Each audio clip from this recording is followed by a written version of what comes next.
بسم اللہ الرحمن الرحیم۔ السلام علیکم معزز ناظرین۔ مشرکین مکہ نے جب یہ دیکھا کہ دن بدن لوگ اسلام کے حلقہ بگوش ہوتے جاتے ہیں اور روز بروز اسلام کا دائرہ وسیع ہوتا جاتا ہے، تو متفقہ طور پر مسلمانوں کی اظہار ثانی پر آمادہ ہو گئے اور طرح طرح سے مسلمانوں کو ستانا شروع کیا تاکہ کسی طرح دین اسلام سے برگشتہ ہو جائے۔ تو ان حضرت صلی اللہ علیہ وسلم نے ارشاد فرمایا، تم اللہ کی زمین پر کہیں چلے جاؤ، یقیناً اللہ رب العزت ہم سب کو عنقریب جمع کرے گا، جن کے نام آخر میں ذکر کیا جائے گا۔ یہ 11 مرد اور 5 عورتیں چپ کر روانہ ہوئے، بعض سوار تھے اور بعض پیادہ۔ حسن اتفاق سے جب بندرگاہ پر پہنچے تو 2 تجارتی کشتیاں حبشہ جانے والی تھی، 5 درہم لے کر ان سب کو سوار کر لیا۔ مشرکین مکہ کو جب خبر ہوئی تو آدمی دوڑائے، جب یہ بندرگاہ پر پہنچے تو کشتیاں پہلے ہی روانہ ہو چکی تھی۔ حافظ عسقلانی رحمہ اللہ فرماتے ہیں کہ یہ حضرات جدہ ساحل سے سوار ہوئے اور رجب سے لے کر شوال تک حبشہ میں مقیم رہے۔ شوال میں یہ خبر سن کر کہ اہل مکہ مسلمان ہو گئے، حبشہ سے مکہ واپس آ گئے۔ مکہ کے قریب پہنچ کر معلوم ہوا کہ یہ خبر غلط ہے۔ اب یہ لوگ سخت کشمکش میں پڑے، لہٰذا کوئی چپ کر اور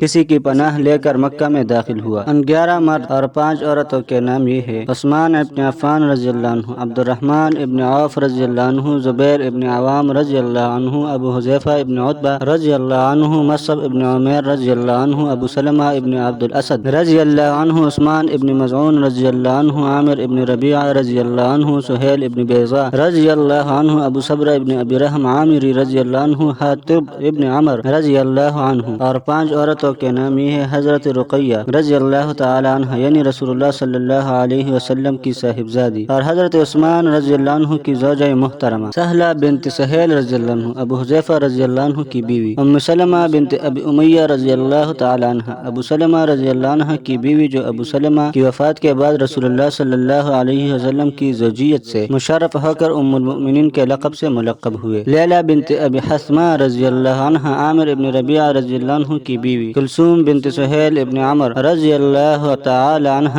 ابو صبرہ رضی اللہ عنہ کی بیوی۔ مہاجرین حبشہ کی فہرست میں محمد ابن اسحاق رحمہ اللہ نے حاتب ابن عمر اور ام کلثوم کا نام ذکر نہیں کیا۔ یہ نام حافظ ابن سید الناس رحمہ اللہ نے عیون الاثر میں ذکر کیے ہیں۔ واقدی رحمہ اللہ نے عبداللہ ابن مسعود رضی اللہ عنہ کا نام بھی ذکر کیا ہے۔ حافظ عسقلانی رحمہ اللہ فرماتے ہیں کہ صحیح یہی ہے کہ عبداللہ ابن مسعود رضی اللہ عنہ حبشہ کی پہلی ہجرت میں شریک نہ تھے بلکہ دوسری ہجرت میں شریک تھے، جیسا کہ ہم عنقریب ذکر کریں گے۔ اور محمد ابن اسحاق رحمہ اللہ بھی یہی فرماتے ہیں کہ عبداللہ ابن مسعود رضی اللہ عنہ حبشہ کی پہلی ہجرت میں شریک نہ تھے بلکہ دوسری ہجرت میں تھے، اور مسند احمد کی ایک حسن الاسناد روایت بھی یہی معلوم ہوتا ہے۔